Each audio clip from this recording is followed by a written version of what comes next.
ശ്രീ സതീഷ് വസന്ത്, ഞാൻ നേരത്തെ ഇൻട്രോയിൽ സൂചിപ്പിച്ചതുപോലെ ഈ തെരഞ്ഞെടുപ്പുമായി ബന്ധപ്പെട്ട ഒരു വിശകലനം നടത്തുന്ന ഘട്ടത്തിൽ അതിന് പല വിഷയങ്ങൾ നിങ്ങളുടെ തിരിച്ചടിക്ക് കാരണമായേക്കാം. അതിൽ പിണറായി സർക്കാരിനെതിരെയുള്ള ജനവികാരം, ഒരു ഭരണവിരുദ്ധ വികാരം എന്ന വിഷയം ഒരു ഭാഗത്ത്, അതോടൊപ്പം തന്നെ ശബരിമലയിൽ ഭഗവാന്റെ സ്വർണം കട്ടുകൊണ്ടുപോയതുമായി ബന്ധപ്പെട്ട വിഷയത്തിൽ നിങ്ങളാണ് പ്രതിരോധത്തിൽ നിൽക്കുന്നത്. അതോടൊപ്പം തന്നെ ഈ മതരാഷ്ട്രീയ ശക്തികളെ കൂടെ നിർത്തുന്നത്, അതായത് പ്രീണനത്തിൻ്റെ രാഷ്ട്രീയം, അതും ഈ തെരഞ്ഞെടുപ്പിൽ ഇടതുപക്ഷത്തിനും ഈ സർക്കാരിനും തിരിച്ചടിയായി എന്ന വിലയിരുത്തലിലേക്ക് നിങ്ങൾ എത്തുന്നുണ്ടോ ഈ ഘട്ടത്തിൽ?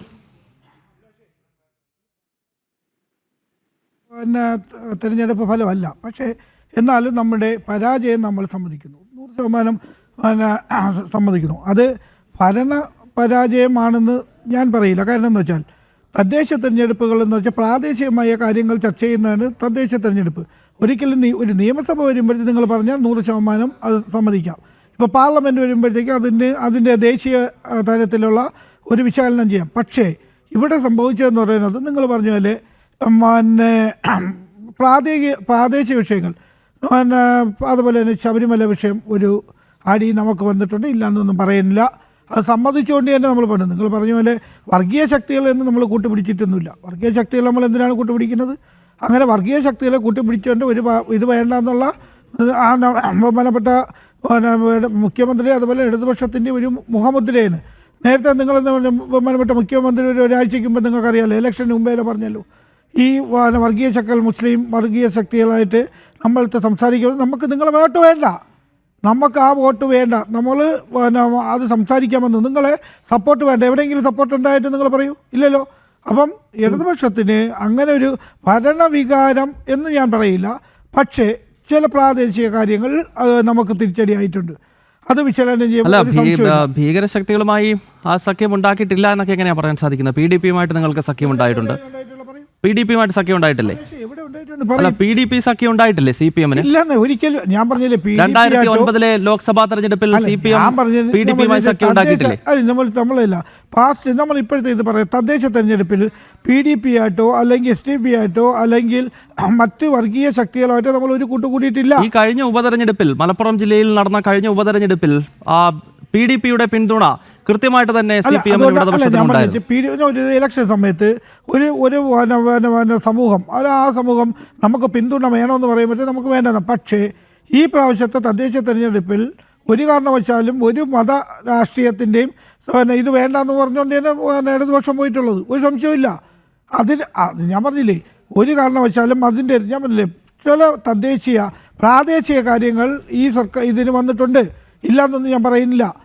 അപ്പം ഈ പ്രാദേശിക കാര്യങ്ങൾ, പ്രത്യേകിച്ച് ഇപ്പം എന്ന് പറയുന്നത് ശബരിമല എന്ന് പറയുന്നത് ഒരു വികാരം, ഹിന്ദുക്കളുടെ ഒരു വികാരം വന്നിട്ടുണ്ട്, ഇല്ലയെന്നൊന്നും നമ്മൾ സമ്മതിക്കുന്നു. അത് നമുക്കൊരു പാളിച്ച വന്നിട്ടുണ്ട്. പക്ഷേ ഒരു ഭരണ വികാരം എന്ന് പറയുന്നത് ഒന്നുമില്ല. നമ്മുടെ ക്ഷേമ പെൻഷൻ നമ്മൾ ഇന്ന് കഴിഞ്ഞ പ്രാവശ്യം എങ്ങനെയാണ് പറഞ്ഞത്? രണ്ടാം പിണറായി സർക്കാർ വന്നത് കിറ്റ് കൊടുത്തുകൊണ്ടാണെന്ന്. എന്നാൽ അങ്ങനെയാണെങ്കിൽ ഇപ്പോൾ ക്ഷേമ പെൻഷനുകളും ബാക്കിയുള്ള ഇതെല്ലാം നമ്മളും കൊടുത്തിട്ടുള്ളൂ. അപ്പോൾ അതിനെല്ലാം ഇടതുപക്ഷത്തിന് വോട്ട് ചെയ്യുന്നത്. എൻ്റെ ചോദ്യം എന്നത് ശരിയാണ്, ഈ പറഞ്ഞ പല വിഷയങ്ങൾ ഒരു പാർട്ടിയുടെ, ഒരു സർക്കാരിൻ്റെ പരാജയത്തിന് കാരണങ്ങളാകാം. പക്ഷേ നമ്മളിവിടെ ചർച്ച ചെയ്യുന്ന വിഷയം ഈ പ്രീണന രാഷ്ട്രീയവുമായി ബന്ധപ്പെട്ടാണ്. അതായത് കഴിഞ്ഞ 10 വർഷം ഈ സർക്കാരിനെതിരെയുള്ള ഹൈന്ദവ സമൂഹത്തിൻ്റെ, ക്രൈസ്തവ സമൂഹത്തിൻ്റെ, പ്രത്യേകിച്ച് ബിഷപ്പുമാരുൾപ്പെടെ ചൂണ്ടിക്കാണിച്ചിട്ടുള്ളൊരു വിഷയം, തീവ്ര മതമൗലികവാദ സംഘടനകളെ നിങ്ങൾ കൂടെ നിർത്തി അവരുമായി ചർച്ച ചെയ്യുന്നു. അവരുമായി എന്തൊരു വിഷയം വന്നു കഴിഞ്ഞാലും, ഒരു സ്കൂൾ സമയമാറ്റത്തിൻ്റെ വിഷയമുണ്ടെങ്കിൽ പോലും ഇത്തരം ശക്തികളുമായി ചർച്ചയ്ക്ക് തയ്യാറാകുന്ന നിലയിലേക്ക് നിങ്ങൾ പോയിരുന്നു. അപ്പോൾ അത്തരം വിഷയങ്ങൾ ഈ തെരഞ്ഞെടുപ്പിൽ തിരിച്ചടിയായി എന്ന വിലയിരുത്തൽ CPM-നും ഇടതുപക്ഷത്തിനും ഉണ്ടോ? അല്ല, ഒരിക്കലും ഇല്ല. ഞാൻ പറഞ്ഞിട്ട് അങ്ങനെയാണെങ്കിൽ തിരിച്ച് ഞാൻ വേറെ കാര്യമായിട്ട് ഇപ്പം തന്നെ PMC പദ്ധതിയിൽ നമ്മൾ ഒപ്പിടാൻ വേണ്ടി പോയി. അപ്പോഴത്തേക്ക് നമ്മളെ മുന്നണിയിലുള്ള അല്ലെങ്കിൽ മുന്നണി പറയുന്ന അത് വേണ്ട എന്നുള്ള രീതിയിൽ വരുമ്പോഴത്തേക്ക് അത് ഭൂരിപക്ഷ വർഗീയതയുടെ കൂടെയാണ് നിൽക്കുന്നത്. അങ്ങനെയാണോ നിങ്ങൾ പറയുന്നത്? അങ്ങനെയാണെങ്കിൽ മറ്റുള്ളവർ അത് പറയണ്ടേ? ഒരിക്കലും ഇടതുപക്ഷ സർക്കാർ ഒരിക്കലും ഒരു പ്രീണനം, ഒരു മതത്തിൻ്റെ പേരിലൊന്നും നിൽക്കുന്നില്ല. അത് ഇടതുപക്ഷത്തിൻ്റെ ഒരു ശൈലിയാണ്. അത് ബന്ധപ്പെട്ട് പിന്നെ ചില സമയങ്ങളിലൊക്കെ നമുക്ക് സപ്പോർട്ട് ഒരു തിരഞ്ഞെടുപ്പിൽ സപ്പോർട്ട് ചെയ്യുമെന്ന് പറയുമ്പോഴത്തേക്ക് അത് നമ്മൾ വേണ്ടെന്ന് ആരും പറയുന്നത് എല്ലാവരെയും വോട്ടുകൾ നമുക്ക് വാങ്ങിച്ചിട്ടുണ്ട്. ഇപ്പം തന്നെ ഇരിക്കുന്നു BJP തിരുവനന്തപുരം നഗരസഭ പിടിച്ചിട്ടുണ്ടല്ലോ. BJP വോട്ട് മാത്രമാണോ? അല്ലല്ലോ, ഏതെങ്കിലും ഭീകര സംഘടനകളുടെ വോട്ട് കൊണ്ടാണോ BJP ജയിച്ചത്? അല്ലല്ല, ഞാൻ പറഞ്ഞു അങ്ങനെയല്ല ഞാൻ പറഞ്ഞത്. തിരഞ്ഞെടുപ്പിൽ വരുമ്പോഴത്തേക്ക് ചില സാഹചര്യങ്ങൾ, സമയങ്ങൾ, അതൊക്കെ അതിൻ്റെ കൂടെ വരും. അതുകൊണ്ട് ഒരു കാരണവശാലും ഇടതുപക്ഷ സർക്കാർ ഒരു മതമൗലിക രാഷ്ട്രീയ ആൾക്കാരെ ഒരു വോട്ടും വേണ്ടെന്ന് തന്നെ നമ്മൾ പറഞ്ഞിട്ടുള്ളത്. അങ്ങനെ വേണ്ടെന്നേ. ചിലപ്പോൾ നമ്മൾ പരാജയപ്പെടുമായിരിക്കും. ആ പരാജയം നമ്മൾ ഏറ്റെടുക്കുന്നു.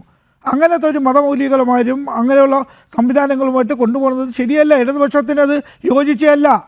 അത് ഇടതുപക്ഷം അത് ചെയ്തിട്ടുണ്ട് 100%. ഞാൻ പറഞ്ഞില്ലേ, നമ്മൾ പരാജയങ്ങളുണ്ടെങ്കിൽ പരാജയം പഠിക്കുക. നമുക്ക് പരാജയം സമ്മതിച്ചുകൊണ്ട് തന്നെ നമ്മൾ അതിനെ എങ്ങനെയാണ് റെക്ടിഫൈ ചെയ്യുന്നത് അത് നമ്മൾ ചെയ്തുകൊണ്ട് മുന്നോട്ട് പോകും.